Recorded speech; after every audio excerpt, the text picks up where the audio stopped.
position de Micro-Info. Cette semaine au programme, on va parler de jeux d'horreur, aussi de logiciels d'impôt, donc c'est dans la même branche. Et ensuite, on va parler, je vais vous donner quelques trucs sur Windows 95, en plus de voir un autre logiciel de Microsoft. Sans plus tarder, on va commencer par quelques nouvelles. Vous avez entendu sûrement parler de cette partie d'échecs qui s'est déroulée il y a 2 semaines sur Internet, qu'on a pu voir sur Internet, entre Garry Kasparov et l'ordinateur d'IBM Deep Blue. Vous pouvez aller consulter le site web à cette adresse où vous pouvez voir toutes les parties qui ont été disputées, les 6 parties. Rappelons que Garry Kasparov a battu Deep Blue 4-2 et il a perdu juste la première partie. Et croyez-moi, c'était probablement, il avait sous-estimé l'ordinateur, car Garry Kasparov, s'il avait vraiment pas sous-estimé l'ordinateur, il aurait probablement battu toutes les parties. Sur le site web, vous pouvez non seulement consulter les parties, les données, mais il faut aussi voir des animations de ces parties-là avec Netscape 2.0 qui contient des fonctions, des applications pour pouvoir voir des animations. Vous avez aussi bien en 2 dimensions qu'en 3 dimensions, donc c'est très beau à voir. Ensuite, on pourrait parler de l'intérêt des échecs en général. Sur Internet, c'est très développé depuis longtemps parce que un des premiers jeux que les gens jouaient par Internet, c'était les échecs. Tous les jeux de société d'ailleurs, classiques, se jouent par Internet. Et il y a un site québécois dédié aux échecs où vous pouvez retrouver toutes sortes de références, que ce soit des magazines, des différents serveurs où vous pouvez jouer contre des ordinateurs ou d'autres personnes. Donc ça vaut la peine d'être consulté. Parlant de site web, notre site web aussi, on va vous en parler aujourd'hui parce que la semaine dernière, c'était le résultat du concours le Web d'or. D'ailleurs, ce qui est très intéressant avec cette liste des web d'art, c'est que vous pouvez consulter facilement la liste complète de tous les sites intéressants en français. Parce que ça a mis à jour toute cette liste-là. Tous ceux qui ont participé au web d'art ont apparu dans le listing, donc c'est à consulter. La page web de Micro-Info a fini en 20e position dans la section nouvelles. Alors, c'est très bien. Nous félicitons d'ailleurs notre webmaster, celui qui conçoit nos pages web, Normand Goyette. Merci beaucoup. On espère d'ailleurs monter dans le palmarès lors des prochaines semaines. C'est pour ça qu'à chaque semaine, on met à jour notre site web et on rajoute des nouvelles sections. La plupart des chroniqueurs ont maintenant ajouté des sections sur leurs différents sujets. Et la semaine prochaine, on devra avoir d'autres sections très intéressantes qui vont s'ajouter.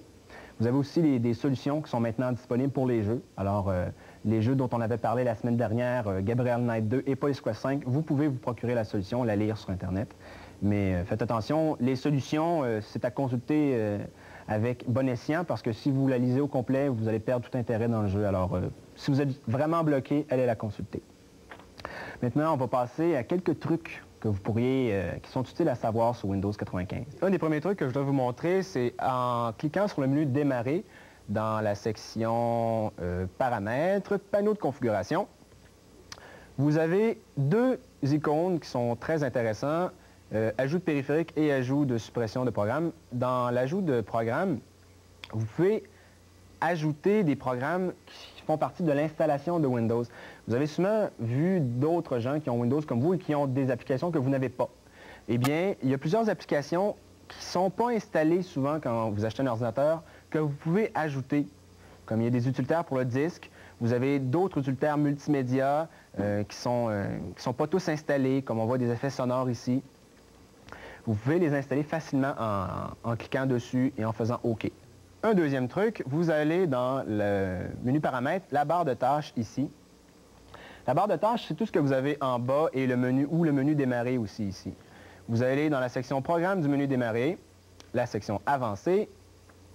Et là, vous avez la structure de votre menu démarrer. C'est-à-dire que vous avez programme. Vous avez tous vos programmes qui sont ici. Donc, vous pouvez facilement en effacer, en déplacer, en insérer, comme mettons, moi dans ma section jeux, j'ai des petits programmes des jeux ici.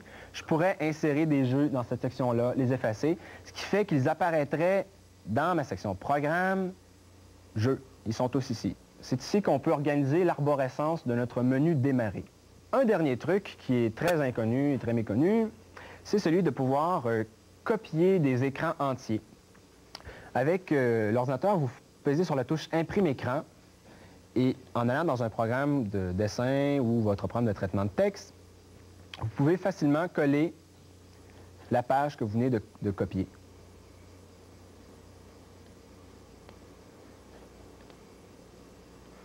Comme on voit ici, je viens de coller la page du menu de ma page de présentation et je pourrais facilement la modifier, etc.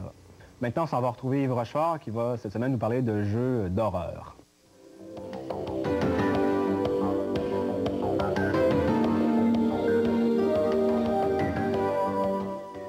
Nous sommes en compagnie d'Yves Rochefort, notre chroniqueur en jeux de CompuCentre. Bonjour Yves. Bonjour François. Cette semaine, de quel jeu on parle? On parle de 2 jeux de la compagnie Cyber Dreams. On parle de I Have No Mouth and I Must Scream et Darkseid 2. On va commencer par le jeu qui se traduit littéralement par « Je n'ai pas de bouche et je dois crier » si j'ai bien compris. En plein ça. Quel genre de jeu que c'est, Yves? Au départ, c'est un jeu d'aventure qui se déroule dans un scénario un peu sombre, puisque l'histoire en tant que telle est sombre, François. Si j'ai bien compris, c'est un ordinateur, un super ordinateur qui a détruit quasiment toute l'humanité et nous, on doit encore la sauver. C'est ça, détruit toute l'humanité, sauf 5 individus qui sont pris sous terre et qui sont torturés psychologiquement par ces ordinateurs-là. J'espère que c'est pas le prochain Pentium parce que... Alors Yves, c'est quoi ton appréciation du jeu? Bon, c'est un excellent jeu. Au départ, c'est un jeu qui est basé sur une des histoires courtes les plus célèbres au monde. C'est basé sur l'histoire courte du même nom, I Have No Mouth and I Must Scream, qui a été écrit par Harlan Ellison, puis qui est une des 10 histoires les plus réimprimées dans la langue anglaise. Donc c'est quand même un scénario solide. Très solide, oui. Puis si je comprends bien, les 5 personnages ont chacun des aventures différentes? Oui, les personnages ont tous des aventures différentes. Chacun des personnages étant plongé dans son passé, puis chacun des personnages étant confronté à ses pires cauchemars, en fait. Ça a de quoi on a de quoi se mettre sous la dent avec ce jeu-là? C'est un jeu assez dur psychologiquement. OK. Maintenant, l'autre jeu qu'on va voir, c'est quoi? L'autre jeu qu'on va voir, ça va être Darkseid 2. De la même compagnie, Cyber De la Dreams. même compagnie, oui. Puis qu'est-ce que ça donne comme jeu? Darkseid 2 est un jeu d'aventure qui se passe également dans un contexte assez sombre. Le jeu en tant que tel repose sur des graphiques composés par le fameux H.R. Giger, qui est responsable des créatures très populaires du film Aliens oui. Et quelques-unes dans Poltergeist 2 et Species, qui est un autre film. Donc ça donne un look très sombre à ce jeu-là. Oui, très sombre. Très sombre. Le scénario, qu'en est-il? Est-ce que c'est assez intéressant? Qu'est-ce qui se passe? Oui, le scénario est très intéressant. Ça se passe dans un environnement tridimensionnel, super VGA. Les graphismes sont très précis. C'est un des jeux vraiment les plus beaux qui m'a été donné de voir actuellement au niveau graphique dans ce type de jeu-là, d'aventure. Tu as incorporé certaines scènes aussi filmées. Puis tu vas au niveau son, tu as beaucoup de son. Tu retrouves plus de 40 intervenants avec des voix digitalisées. On contrôle qui dans ce jeu-là? On est qui? Tu contrôles le personnage principal qui se nomme Mike Dawson. Mike Dawson. Mike Dawson, qui était le même, en fait, que dans le premier Darkseid, qui, en passant, avait été le jeu de l'année dans le type de jeu de rôle fantastique en 93. Alors, Mike, l'histoire un peu, c'est que Mike est allé à un party d'anciens gradués, d'anciens étudiants, avec sa petite amie. Puis sa petite amie a été tuée. Puis Mike doit par la suite, ne se souvient pas de cette soirée-là, il doit prouver son innocence.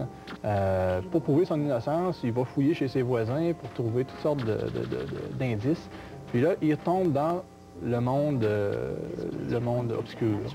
Puis, le Dark World de M. Giger lui-même. Oui, c'est ça. Puis en fait, un monde qu'il ne croyait jamais revivre. Parce que dans le premier, si je me rappelle bien, il était pris dans ce monde-là, puis là, il y retourne encore. Oui. Pour la dernière fois. Et en tant que tel, est-ce que le jeu a une bonne durée de vie? Assez bonne durée de vie. C'est un jeu qui n'est pas facile à prime abord. Les indices ne sont pas très, très simples. Là. Il faut... c'est pas un jeu aussi facile que Phantasmagoria, définitivement pas. Là. Puis, si je comprends bien, ça va se passer dans les deux mondes. Ça va se passer dans le monde réel et dans le monde sombre. Donc, on a quand même une bonne variété de graphiques, ce qui arrive des fois pas dans tous les jeux. C'est ça. Alors Yves, on te remercie encore une fois. Où est-ce qu'on peut te rejoindre pour avoir plus d'informations sur les jeux? Oui, bien, vous pouvez me rejoindre chez CompuCentre, aux Galeries La Capitale, au 627-3689 ou à Place Laurier au 653-5150. De quoi on parle la semaine prochaine? La semaine prochaine, on a plusieurs sujets, basketball, billard et jeux de plateforme. Intéressant. Alors merci Yves. Nous, on va passer maintenant à la capsule Conseil avec Ghislain qui va nous parler de Access.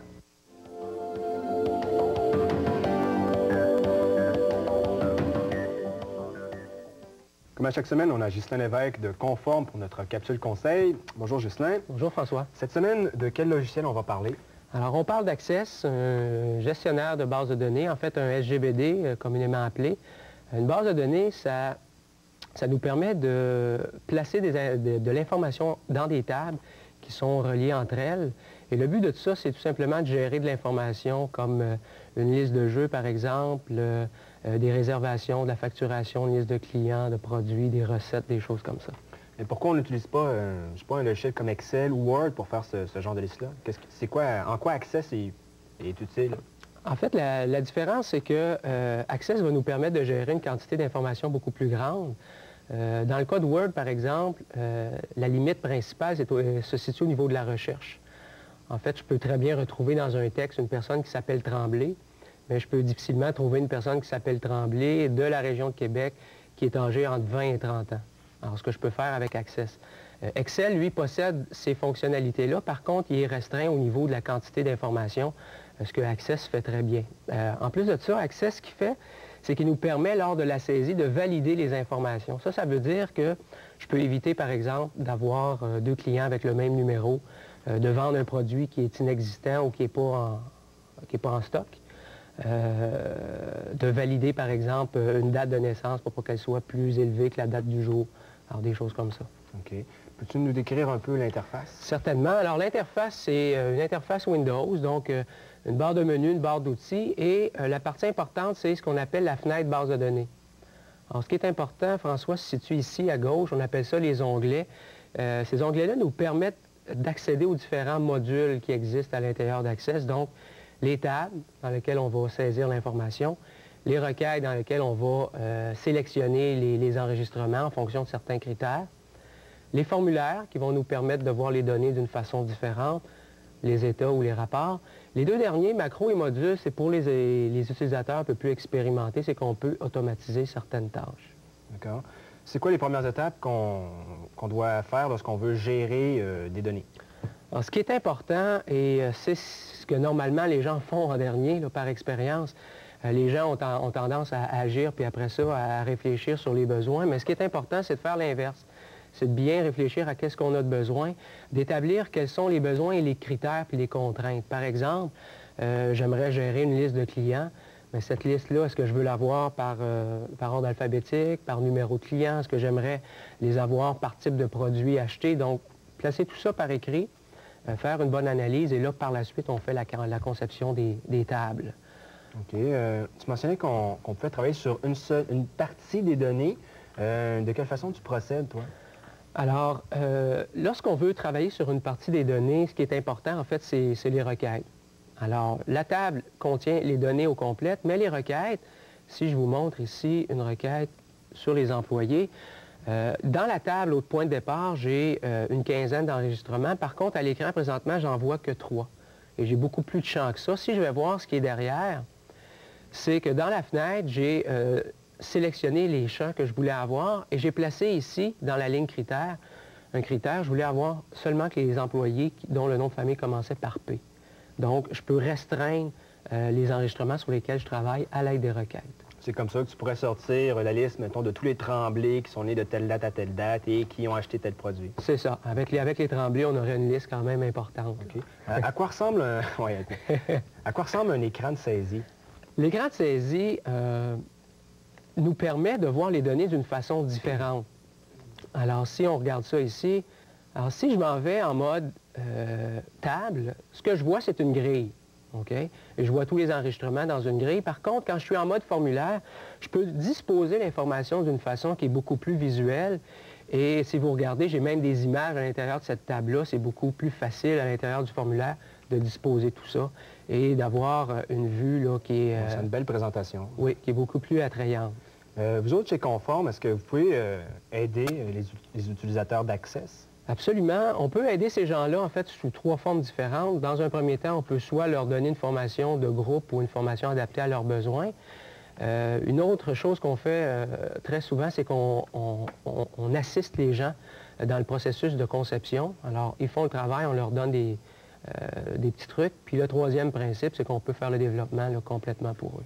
Merci, Ghislain. C'est où qu'on peut vous rejoindre? Alors, on peut toujours nous rejoindre au 621-0109. Merci, Ghislain. Nous, on se retrouve dans quelques instants pour parler de logiciels d'impôt.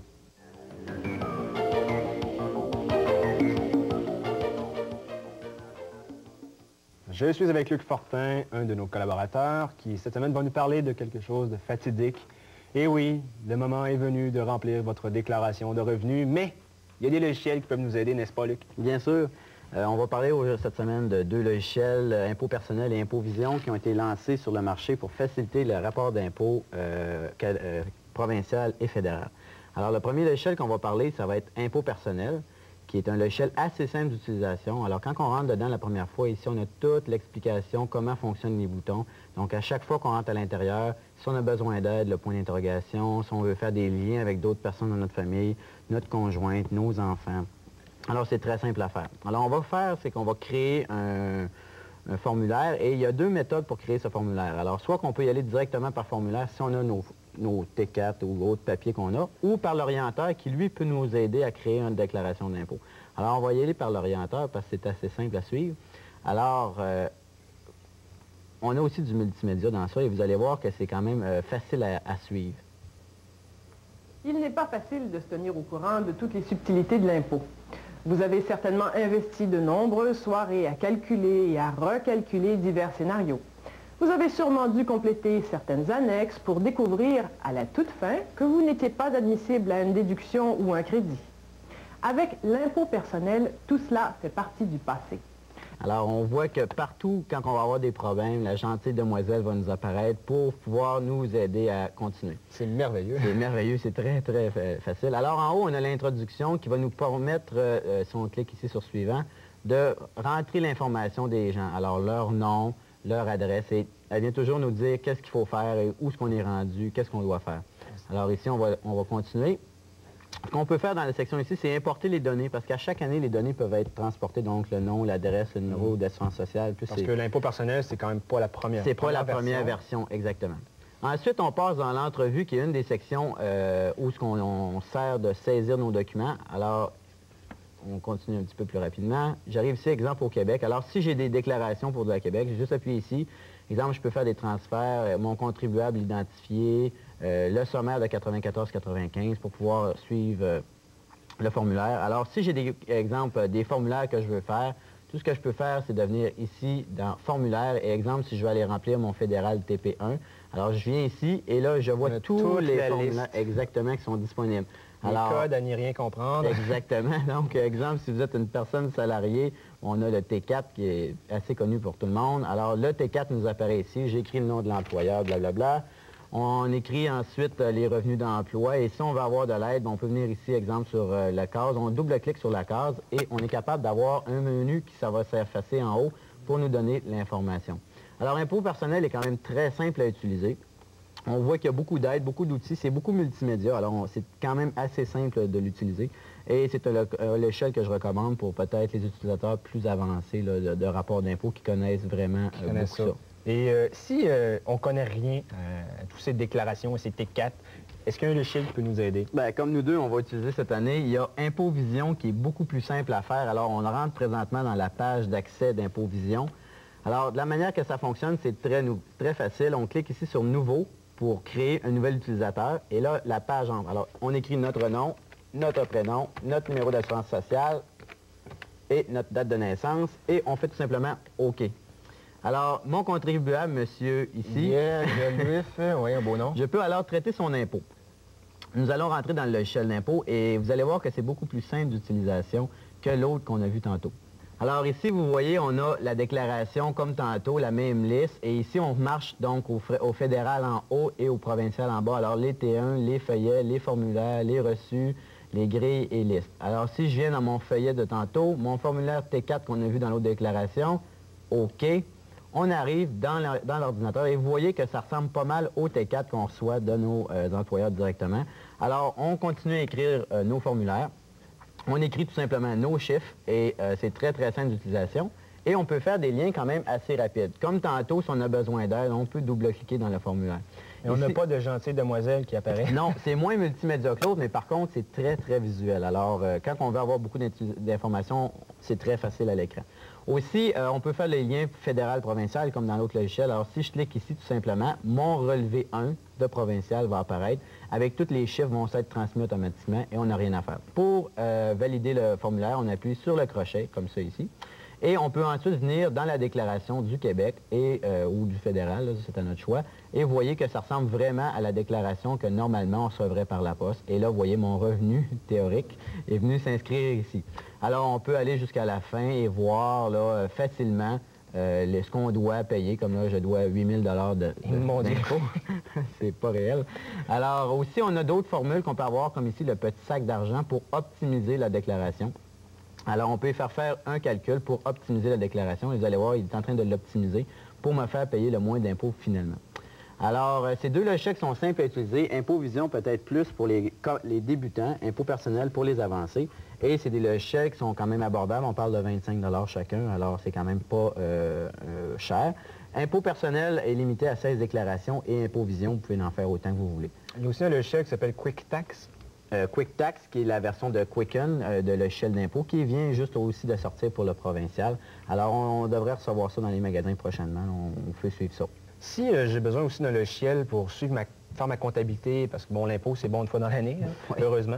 Est-ce qu'il y a d'autres logiciels qui existent? Il y a des logiciels qui sont sortis il y a quelques mois. Entre autres, le gestionnaire financier d'Informatrix 2000, la compagnie qui fait impôt personnel, offre un gestionnaire pour gérer les cartes de crédit, les comptes de banque, ces affaires-là. Et si, entre autres, vous faites affaire avec la Banque nationale, on peut même faire la mise à jour de notre livret par ordinateur. Alors, c'est un programme qui est sorti il y a quelques temps et, petite primeur, ça s'en vient pour les autres banques prochainement dans les quelques mois qui s'en viennent. C'est bien intéressant. Alors, on te remercie, Luc, et on se revoit la semaine prochaine.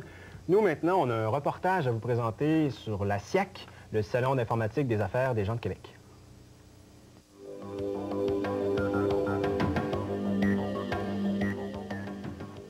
Cette semaine se tenait la 10e édition du Salon informatique et affaires de Québec. C'est le plus grand salon des technologies et de l'information à Québec, destiné aux professionnels, aux gens d'affaires et aux gestionnaires du secteur public. Nous y sommes allés pour vous. Sur place, on pouvait retrouver les produits et services d'une centaine d'entreprises et on pouvait assister aux conférences de notre choix parmi les 35 présentées durant les 3 jours du salon. Les secteurs thématiques principaux de ce salon étaient clairement identifiés. Tout d'abord, nous avions le pavillon du logiciel et son théâtre, là où l'on pouvait découvrir les plus récents logiciels de gestion financière, de communication et d'édition électronique. Quelques-uns ont attiré notre attention. Logiciel Revolutique développe depuis plusieurs années différents logiciels sur la plateforme Macintosh. Cette année, ils feront le saut sur la plateforme PC. Parmi leurs logiciels, il y a Gestion légale et Le Gestionnaire qui s'adresse aux avocats et aux notaires. Leur tout dernier, Prospect, veut répondre aux besoins des représentants en vente. Les versions PC de ces logiciels devraient être disponibles d'ici le mois d'avril. PMD Logisoft est un éditeur et distributeur de produits informatiques en français. Il distribue des jeux éducatifs et quelques jeux français dont l'excellent Myst, le délirant Full Throttle et l'énigmatique Buried in Time. Jusqu'à aujourd'hui, ces jeux étaient distribués uniquement en France. Grâce à Logisoft, ils sont maintenant disponibles au Québec. Les revendeurs comme le Club DOS distribuent présentement ces jeux. Justement, au kiosque du Club DOS, on pouvait voir la toute nouvelle version de Softimage 3D pour Windows NT. Destiné aux professionnels, cet impressionnant logiciel d'animation roulait sur un NEC RISC Station 2250 à 64 MB. Une belle machine de 40 000 $ qui peut se comparer aux machines de Silicon Graphics et de Sun. Softimage 3D roulait aussi sur un Pentium 166 à 32 MB. Plus lentement, il va de soi. Divers produits ont aussi retenu notre attention. Epson était sur place pour démontrer ses imprimantes et ses scanners dont la renommée n'est plus à faire. Et aussi pour montrer son dernier gadget, la caméra photo PC. Nous en parlerons d'ailleurs dans une prochaine émission. Il y avait beaucoup de portatifs à ce salon, dont ceux de Toshiba. La série Satellite Pro 410, basée sur des processeurs Pentium 60 et 90, intéressera sûrement les gens d'affaires car le prix varie entre 3 000 et 5 000 $ dépendamment des accessoires. Mais le modèle qui sera le plus convoité sera sûrement le Tecra 720 CT, un Pentium 120 avec un CD-ROM 4X qui se vend autour de 10 000 $. Au kiosque de Cité électronique vidéo, on pouvait essayer la console de musique interactive Froglips, développée par TuneMill. La particularité de cette console karaoké est qu'elle peut corriger et améliorer votre voix lorsque vous chantez. Elle est disponible en location si vous voulez faire un party. Bien sûr, Internet était un sujet abondamment couvert par ce salon. La plupart des fournisseurs à Québec y étaient, dont Réseau Internet Québec, Bell Canada et aussi Megatoon. Le fournisseur qui a attiré le plus notre attention fut sans doute Zone Internet, qui avait installé un sympathique café électronique où l'on pouvait déguster un café tout en explorant le cyberespace. À proximité se trouvait le kiosque de l'enseigne du livre où nous avons trouvé un intéressant répertoire de sites web. Le format du livre s'apparente un peu aux pages jaunes. Le désavantage que peut représenter une compilation de ce genre est que le web est mis à jour régulièrement et ce bottin est mis à jour une fois par année. Il y avait aussi un carrefour sur la formation professionnelle, donc plusieurs conseillers en formation étaient sur place, tels que Conform, Multi-Exa et l'Université Laval, qui d'ailleurs offre maintenant un certificat en micro-informatique appliqué de 30 crédits. Bref, c'était un salon bien organisé, mais qui contenait peu de nouveautés. C'est déjà tout pour cette semaine. Je vous rappelle que l'émission Micro-Info est en première diffusion le vendredi à 20h et en reprise toute la semaine. D'ailleurs, si vous voulez enregistrer notre émission, je pourrais vous conseiller de le faire à partir du début et non seulement à partir du générique de fin. Nous vous conseillons aussi de consulter notre page web qui ne cesse de s'améliorer et aussi de nous envoyer du courrier électronique ou du courrier traditionnel pour nous faire part de vos suggestions et commentaires. Ici François Tadeille qui vous souhaite au nom de l'équipe de Micro-Info une bonne semaine. Au revoir.